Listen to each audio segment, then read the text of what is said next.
sekolah dan mereka akan memberi dan akan memberi maklum balas secepat mungkin, dan kami akan kongsi bersama ibu bapa yang ada menghadapi masalah kenderaan nanti As soon as we get the infos, kami akan kongsi bersama bis kita. Okay. Seterusnya ini penting nih, ini penting. This one. Ini apa yang perlu dibawa oleh pelajar, ibu bapa atau penjaga atau pendamping ke pusat vaksinasi. Nah, dia pun sama je kalau kalau bis kita pernah ke pusat vaksinasi, ia punya barang yang perlu dibawa pun apa sama. Okay, satu, kad pintar. Ini kad pintar ini maksudnya anak kita dan bis kita. Dan kalau bis kita tu tidak ada kad pintar, tapi disebabkan oleh membawa merenew kad pintar baru, kita bawa je salinan yang dikeluarkan daripada immigration atau waktu saja. Nah, kedua, kita dan juga anak-anak yang kita bawa tu mesti punya buruh health code-nya warna hijau atau warna kuning saja. Kalau warna lain contohnya ungu, merah, itu tidak dapat langsung, stay di rumah saja tu. Okay. Mesti memakai face mask dan hand sanitizer. Kalau sudah sampai di sana, sekarang kita mesti hand sanitizer tu sudah disediakan oleh pusat vaksinasi. Dan juga pelajar-pelajar dan ibu bapa sendiri, pendamping sendiri, kita disarankan mengambil sarapan pagi atau makanan dan minuman sebelum kita berangkat ke pusat vaksinasi. Yang takuti queue-nya panjang, apakah mengambil masa daripada yang sepatutnya. So seboleh-bolehnya jangan perkosong, terutama lagi kalau anak tu menerima vaksinasi pada hari tersebut. Okay, membawa air, ini pun penting juga. Mungkin ada queue-nya panjang ke apakah, so bawa air saja. Dan kepada ibu bapa dan penjaga pendamping yang menemani pelajar, pastikan bis kita telah menerima vaksinasi dulu sebelum ini. Sekurang-kurangnya 1 dos. Tapi kalau sudah 2 dos, alhamdulillah lebih better lagi. Kalau yang ada dos itu dapat yang mesti menerima 1 dos, kurang-kurangnya 1 dos. Okay. Okay, pelajar memakai pakaian seragam sekolah, ini mungkin ada isu later on. Okay, kalau ada masalah kita tanya nanti saja. Dan sekolah, okay, membawa pen. Okay, seperti yang bisa maklum yang pernah menerima vaksin dos pertama dan kedua, pada dos pertama ini selalunya kita ini akan mengisi borang, bukan borang yang kita buat atau ada borang lain lagi yang akan bertanya mengenai hal-hal kesihatan anak-anak bis kita. So masa itu mungkin bermasalah, kita bisa mengisi lagi. So itu disarankan bis kita membawa pen. Jangan bawa pen satu saja, 2 pen lah. Takut sekarang 1 pen itu rosak. So kita bawa pen dan seterusnya membawa payung. Ini kalau alhamdulillah, kalau di luar kalau hujan atau apa tu, bawa payung lah untuk persediaan saja. So ini ada 9 perkara yang bis kita mesti ambil perhatian sewaktu dan sebelum berada ke pusat vaksinasi. Okay.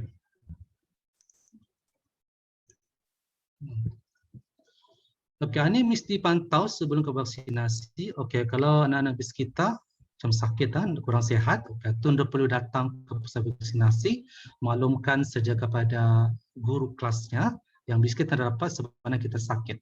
Kedua, ini kita maklumkan kepada nurse yang ada di sana. Kalau kita ada di sana, kita maklumkan apa alergi, adakah anak itu alergik ke apa, ke ini ke. Contohnya terutama kalau mengambil anaphylaxis. Anaphylaxis mungkin vaksin tersebut ataupun alergi pada ubat-ubatan. Kita maklumkan saja kepada petugas pusat vaksinasi nanti. Dan juga kalau anak bis kita mengambil jenis ubat yang bernama warfarin atau jenis ubat yang untuk mencairkan darahnya. So, maklumkan kepada saja kepada petugas-petugas di pusat vaksinasi. Kalau anak kita sakit, batuk, demam ataupun kurang atau sore ini yang patah-patah atau sakit apapun, itu anda boleh hadir di pusat vaksinasi. Kita maklumkan saja kepada guru kelasnya. Nanti kami akan membuat judul baru bagi anak kita. Okay. Okay, yang ini ialah SOP. SOP ini sewaktu kita berada di pusat vaksinasi. Okay, yang satu itu, artinya itu satu pendamping saja tu. Jangan ramai-ramai seorang saja pendampingnya, seorang ibu atau seorang bapa saja. yang hadir dan bawa anak-anaknya. Kedua, kita mesti cek kita punya health, kita scan. Lepas satu kita mesti sanitizer. Kita sudah memakai sanitizer disediakan dan juga akan check temperature oleh pegawai bertugas pada waktu tersebut. Dan yang nomor 4, ini kita gunakan pen. Selain daripada kita mengisi borang yang sudah diedarkan, kita terpaksa juga mengisi borang baru, iaitu mengenai dengan status kesihatan anak bis kita. Dan lepas satu kita terpaksa mengambil ia punya Q, Q tu nombor macam sama ni, macam kalau kita pernah attend vaksinasi dos pertama, ia punya SOP pun sama, ada registration atau vaccination. Satu, anak lepas vaksinasi pastikan anak kita berehat, ada satu ruang sekarang disediakan untuk anak kita berehat dalam masa 15 ke 30 minit, di mana semasa berehatan ini akan dipantau oleh petugas-petugas dari Kementerian Kesihatan. Kalau everything is okay, kita akan diberikan vaccination card warna kuning tu yang akan mencatat tarikh penerimaan dos pertama dan tarikh penerimaan dos kedua. Okey. Dan selepas satu kita boleh beredar. Okey. So inilah SOP yang mesti kita ikut sewaktu berada di pusat vaksinasi. Okey. Okey, seterusnya saya akan share dengan bis kita soalan-soalan sering ditanya oleh ibu bapa bagi program vaksinasiannya. Okay.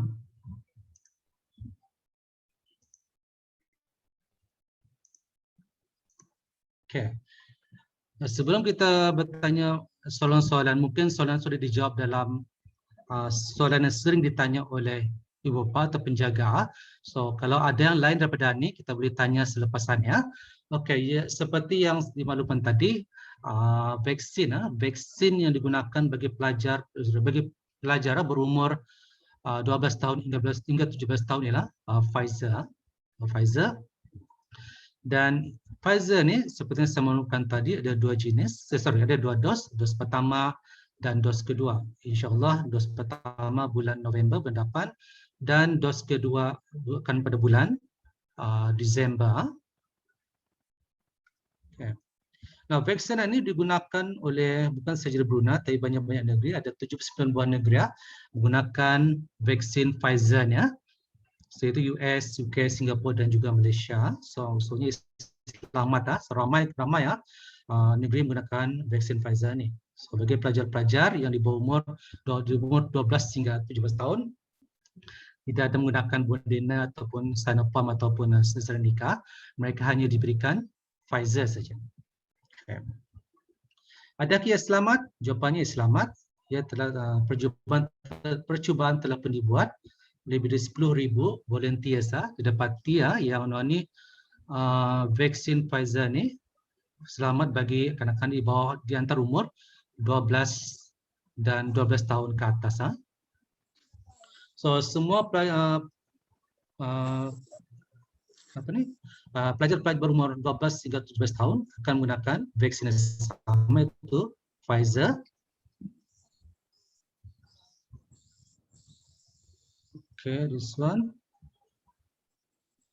So bagi pelajar di bawah 12 tahun atau tidak direkomend menggunakan Pfizer kecuali 12 tahun ke atas saja, seperti mana tercatat di nombor 9-nya.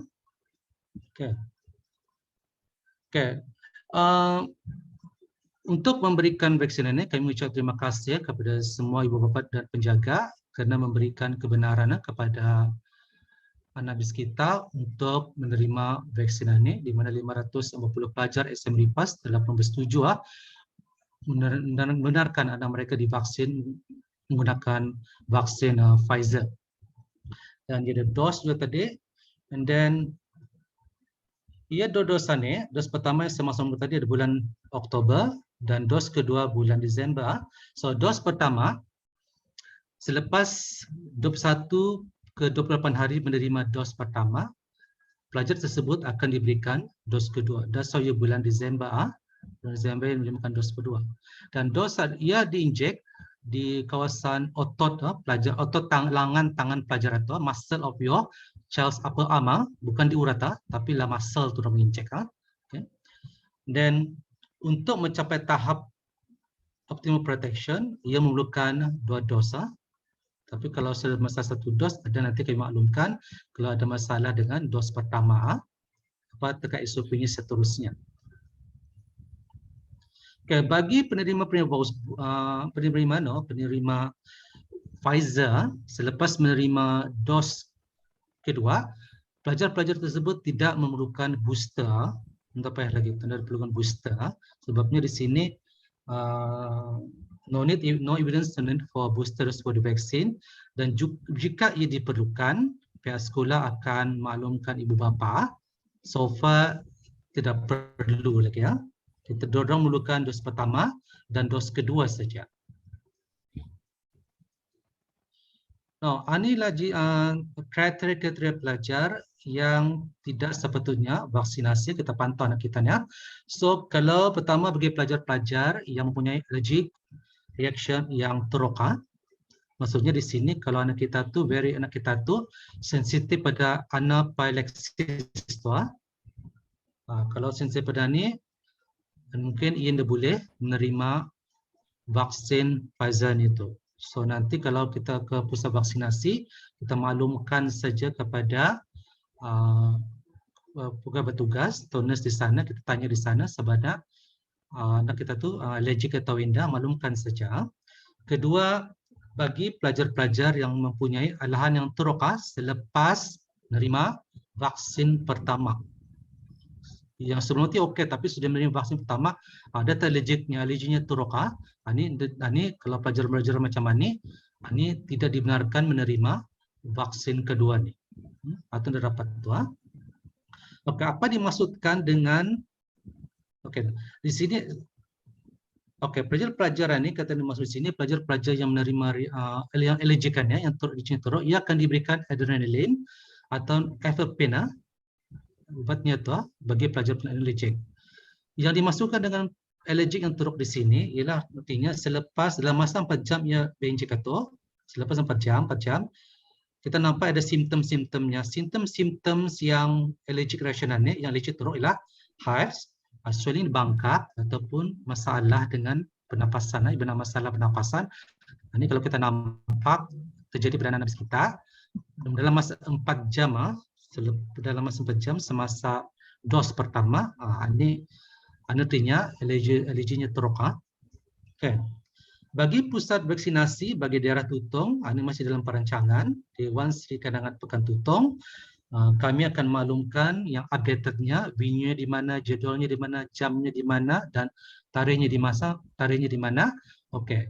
Kami akan maklumkan kepada bis kita melalui grup kelas masing-masing. Kami akan keluarkan jadualnya nanti. That will be shared dengan bis kita melalui grup kelas via WhatsApp. Okay.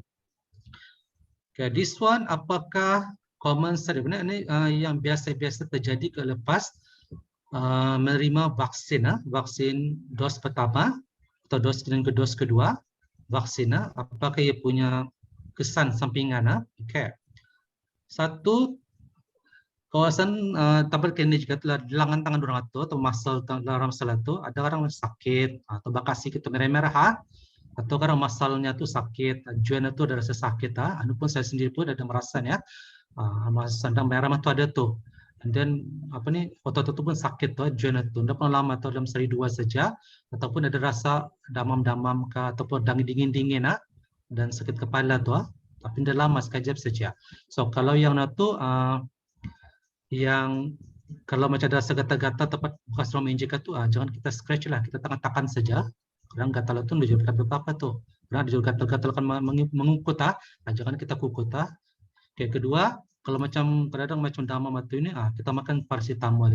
Paracetamol itu ada kita bagi tu. Kalau yang pengalaman saya dorang bagi suruh makan paracetamol itu mungkin 2 biji, tapi kalau mungkin habis kita mungkin sebiji saja kali . So ada dorang maklumkan tu tata cara makan paracetamol itu, dan juga mungkin habis kita ada merasa lemah kah, kan tidur kelat mata kah, ataupun letih. Ini kita bawa suruh berehat saja, jangan ke mana-mana, duduk di rumah saja. Okay.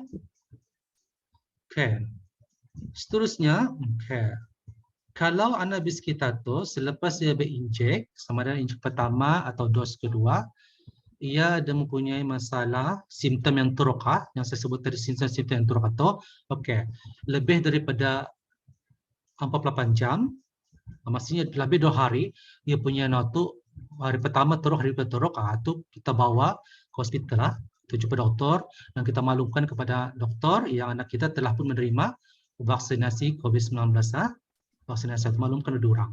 So, ini bentuk-bentuknya yang simptomnya teruk. Satunya masalah penapasan tu. Dia menambah masalah penapasan, dengan sesak napas. Kedua, ia punya muka tu macam bangkak, kambang mukanya tu jadi bulat. Lehernya, matanya dan lehernya bangkak, mata macam bangkak, lipsnya, bibirnya pun macam bangkak, jantungnya cepat, dizzy macam palau-palau sikit, lamah, dan bad rash. Rash ni macam eczema ni, seluruh badannya tu kena eczema. Kalau ada menerima simptom macam ni allergic reaction yang teruk ni. Ini mesti kita bawa ke hospital atau kita telefon 911.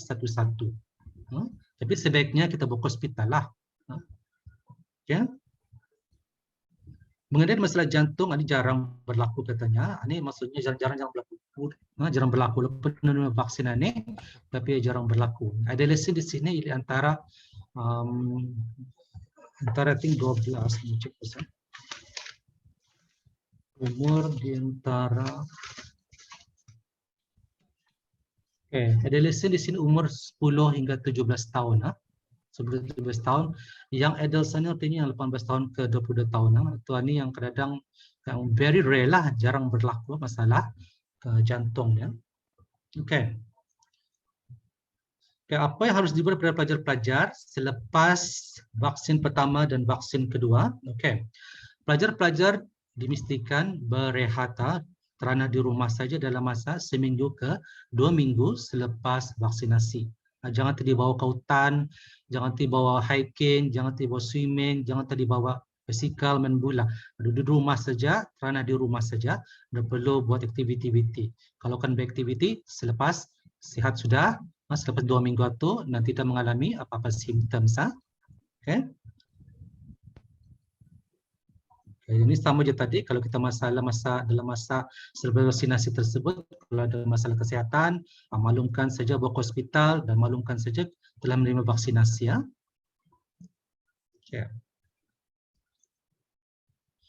This one, umur 20-an ni, kalau anak bis kita telah pun didapati COVID positif 19, positif dan telah pun kembali penuh sihat sepenuhnya. Bagi pelajar-pelajar yang positif dan tapi sihat sepenuhnya, biskina anak itu dibenarkan untuk menerima vaksin Pfizer-nya.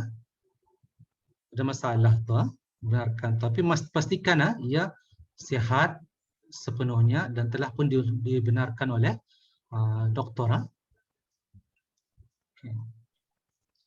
Kalau macam mana pelajar itu masih sakit, ini pelajaran ini tidak dibenarkan. Contohnya kalau pelajar itulah ia positif COVID-19, yang dalam masa sewaktu program vaksin tersebut, pada hari tersebut ia masih positif.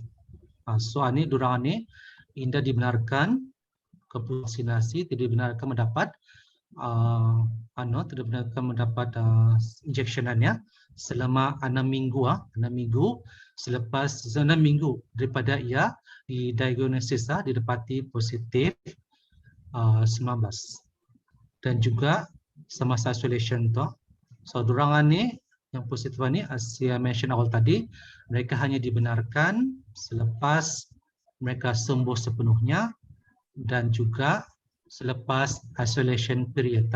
Kadang-kadang kalau kita lihat kadang-kadang ada selepas ia sudah sembuh sepenuhnya, ya patient itu patient positif semasa ni belum diberi di isolation dulu, isolation atau berutah belum kena release. So pastikan ya pelajar-pelajar yang positif COVID-19 ia mesti sehat dan telah melimpasi isolationnya, dan maklumkan saja kepada guru kelas kamu sudah sihat sudah dan lepas daripada isolation.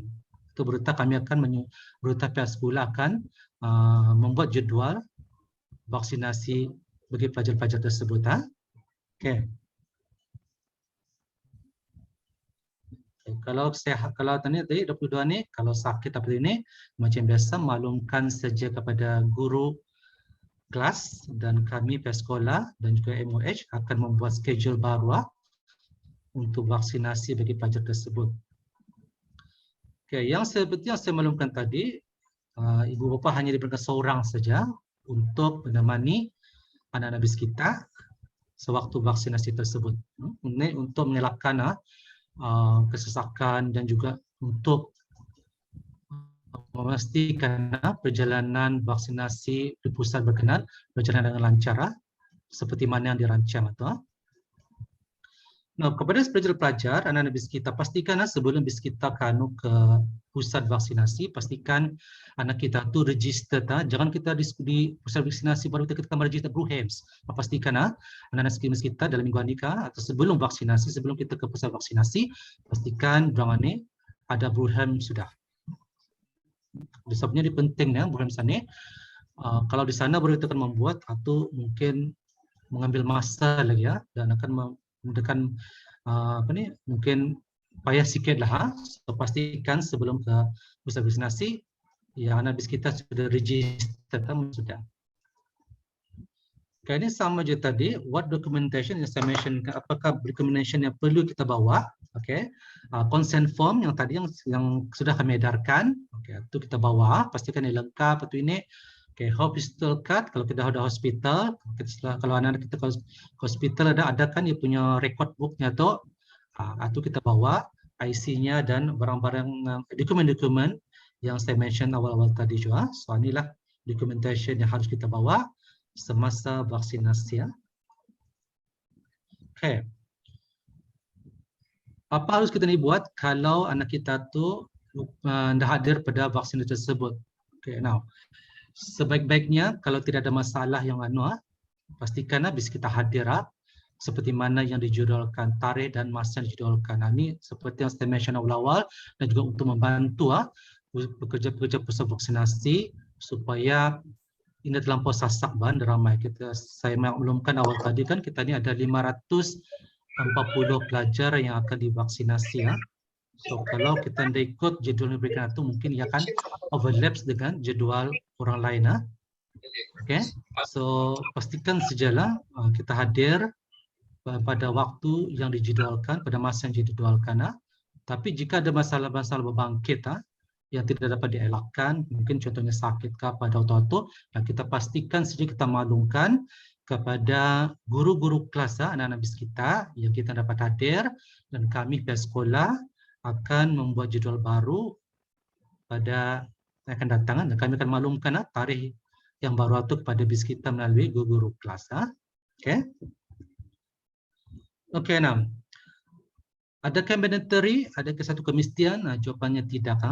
Tapi kita ni sama-sama nyokong program kerajaan ini untuk vaksinasi bukan saja kepada orang dewasa tetapi juga pelajar-pelajar kita ni supaya kita ni sama-sama bekerjasama lah, mestikan program ini belajar dengan lancar dan juga berjaya. Okay, this intermediary itu. Ini kalau kan mengambil bukan area lain. Kalau boleh ini dielakkanlah seperti saya mention awal-awal tadi untuk mengelakkan kesesakan datang pada hari-hari yang dijadualkan masa dijadualkan tersebut kecuali ada perkara-perkara yang tidak dapat dielakkan. Walaupun kami boleh reschedule tapi boleh reschedule balik tapi kalau boleh datang pada tersebut kita ini sama-sama membantu Kementerian Kesihatan dan juga pusat vaksinasi kita beri kerjasama lah. Kalau sudah hari itu datang, hari itu tak. Kecuali yang dapat dielakkan. Okey, ini artinya ini dah kalau ini yang pendamping ni artinya ibu bapa, penjaga ataupun pendamping. Ini yang tadi itu katanya mesti yang kurangnya 1 dos. 1 dos baru boleh kita mengantarkan anak kita ke pusat vaksinasi. Kalau kita belum benjek, kita tidak dibenarkan. Ada perubahan di sini. Kalau kita ada 2 vaksinasi atau lebih baik lagi. Dan begitu juga pendamping, atau pendamping di sini artinya abangnya, kakaknya kak, mesti ada sekurang-kurangnya satu vaksinasi ya. Dan kalau habis kita minta waktu contohnya kita ada satu vaksinasi sudah waktu lah, tapi kita mau teruskan vaksinasi kedua, atau kami depan bagi kita putus atau terpulang kepada Kementerian Kesehatan tuh atau petugas-petugas waktu mungkin I think kita pun Pfizer ini pun baru kan, I don't think kita ini yang pernah menerima vaksin sebelum ini, kita ini ada menerima Pfizer tuh. Sekarang ini Pfizer ini untuk student saja.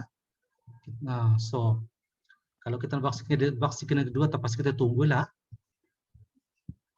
Oke, after vaccination apa harus dibuat selepas kita vaksinasi ini? Oke, macam biasa juga SOP-nya sama juga pakai mask, good hygiene, pakai RS.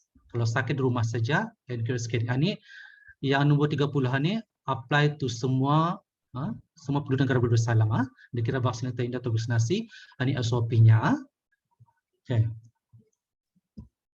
Oke, itulah soalan-soalan yang sering ditanya dalam program vaksinasi. Kalau bis kita ada soalan, kita boleh tanya Reni.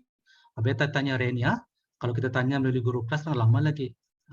So Reni, you just try to the post back straightforward saja. Kalau ada masalah ataupun ada pertanyaan, kita tanya Reni. Silakan. Kalau ada yang sudah jelas, kita mau minta penjelasan, silakan.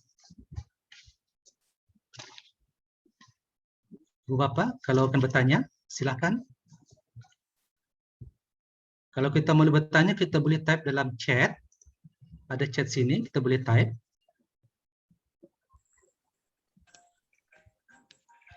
Kalau kakak ipar atau bu student dapat dengan ini, oke, Bruhelm ini macam mana tuh? Bruhelmsnya. Dia ada telefon sendiri anak kita, kalau telefon sendiri boleh tuh.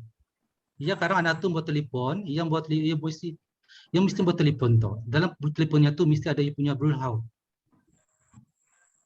Kalau Bruhelmnya bapaknya, dapat tuh bapaknya pas bawa tuh. Nah, kalau ada, batu boleh. Tapi mesti saja. Tapi yang kita lupa borang kita bagilah borang itu mesti ada tu juga. Borang atau jangan kita borangnya dan ada apa aja tuh. Boleh pelang tu mungkin di sana ada borang juga. Tapi kalau kita di sana baru kita penulis borang, lama lagi tuh.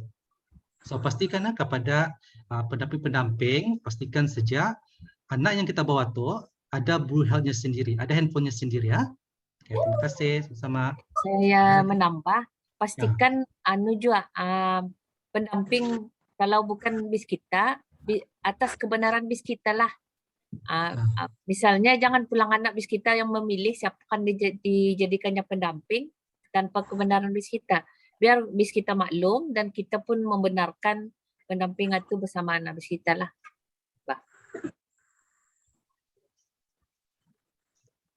Oke, ini pelajar-pelajar pasal uniform. Terima kasih yang bertanya. Oke, uniform ini kami ada sisi pertama pun ada dari soalan ini. Kami akan maklumkan pada bis kita. You paham juga kadang-kadang ada lagi baju sukan sekolah tu dan sampit baju sukan sekolah tu sampit. Bukan uniform sekolah, baju sukan sekolah.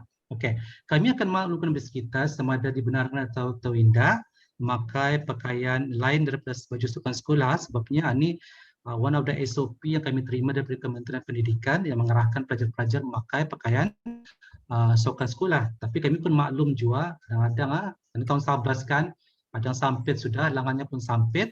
Nanti kami maklumkan kepada guru kelas kriterianya apakah jenis baju yang boleh dipakai ya, dimaklumkan karena guru kelas.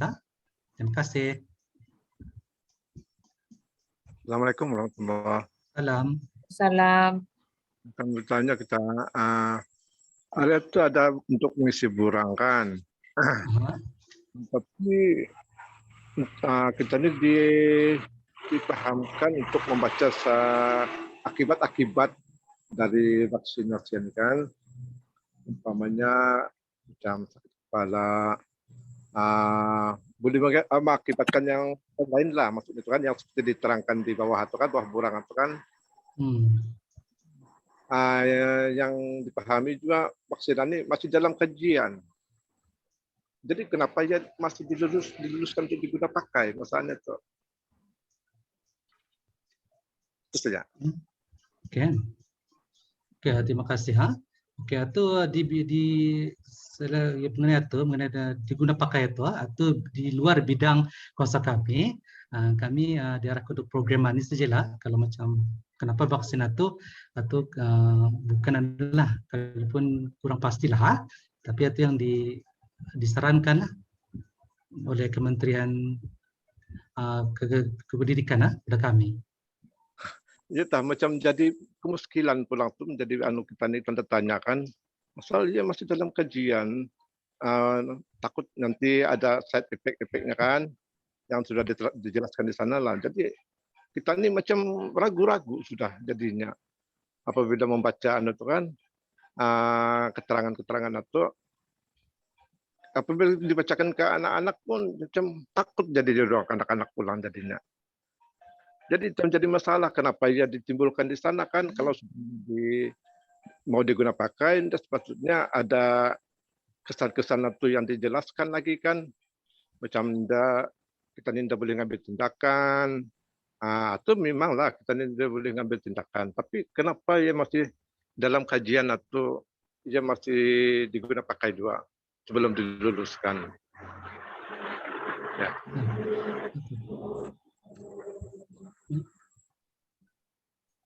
Juga jangan kedengaran suara kita, unmute dia. Okey. Barangkali macam mana kita daripada yang apa yang kita ni dengar selain daripada nutuar yang keterangan dari sisi siaran media, daripada penerangan daripada sidang media oleh Kementerian Kesihatan, insya-Allah Pfizer tu yang akan digunakan itu selamat atau yang kita ni peganglah. Dan barangkali yang saya faham yang memang ia dalam kajian sebab ia kajian berterusan.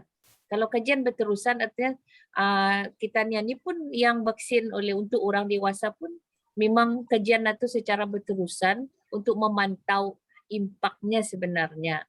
Tetapi bukan maksudnya tu barangkali kesannya tu mendatangkan mudarat lah.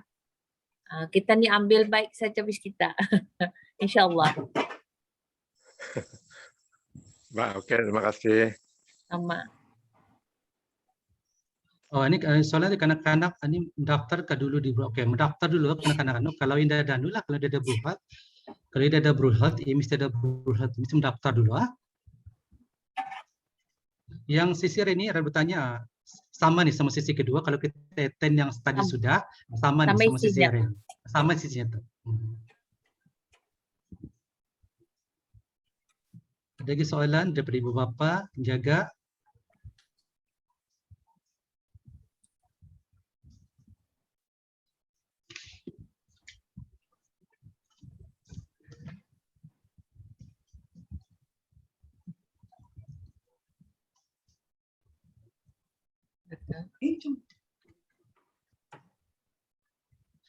Jadwal vaksin kami belum dapat mengeluarkan dulu. Kami masih menunggu jadwal yang disusun, jadwal dasar, jadwal yang disusun oleh Kementerian Pendidikan.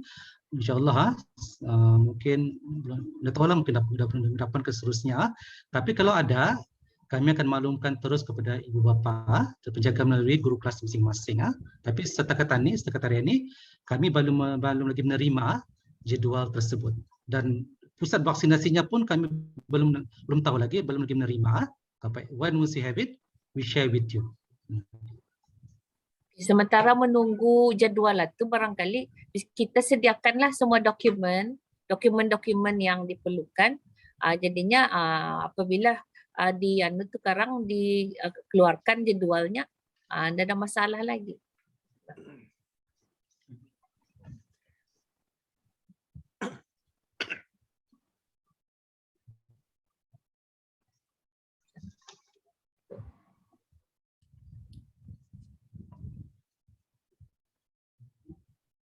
Siapa ni? Bapak Azek. Ada soalan? Kita akan bertanya. Belum ada.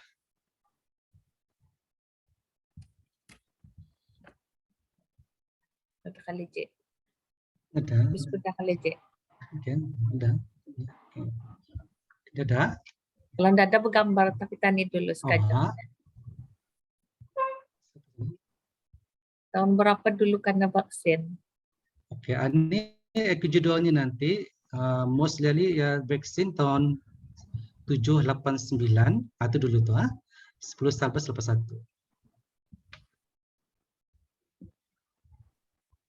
Hari bulannya kami menentukan, hari bulannya ditentukan oleh Kementerian Pendidikan yang selaras dengan pusat vaksinasi. Kami menyusun waktunya saja, jam-jam berapanya saja. Tapi tarikhnya kami menentukan dan di mana di pusat vaksinasinya kami menentukan. Tapi bagi SMA Lipas saya pasti dan saya yakin pusat vaksinasinya tetap ditutup. Terima kasih.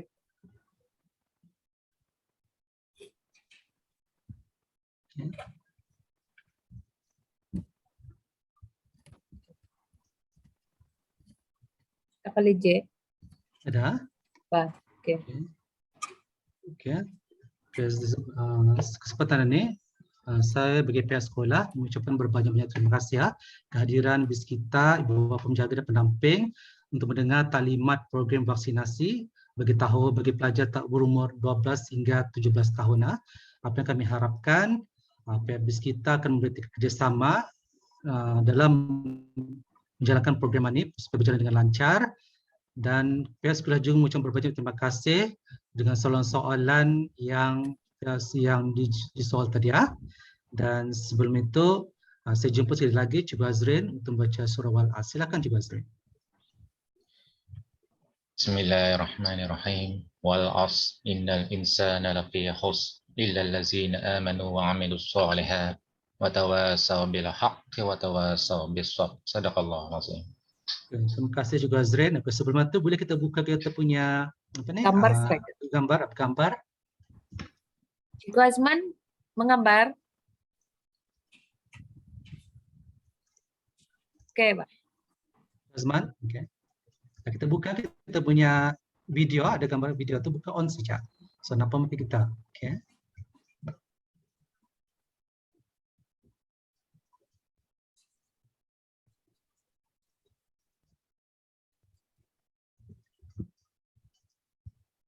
Sudah?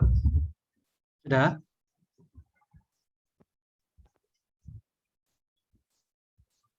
Oke, satu. Sekali ini sabar. Second page. Silakan buka video.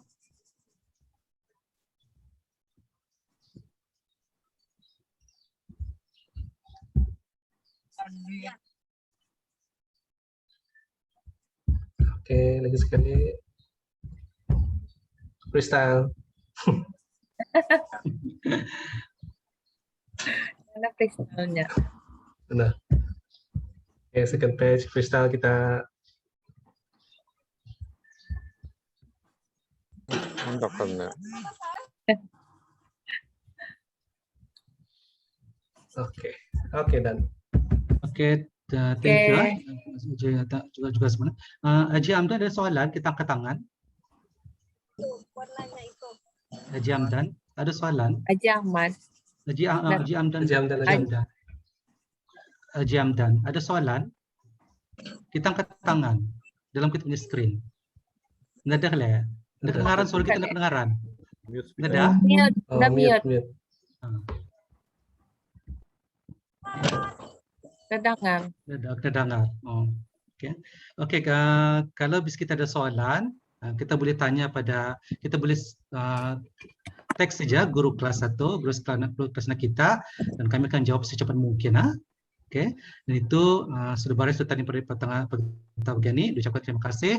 Assalamualaikum warahmatullahi wabarakatuh. Terima kasih banyak-banyak. Waalaikumsalam. Terima kasih semua. Waalaikumsalam warahmatullahi wabarakatuh.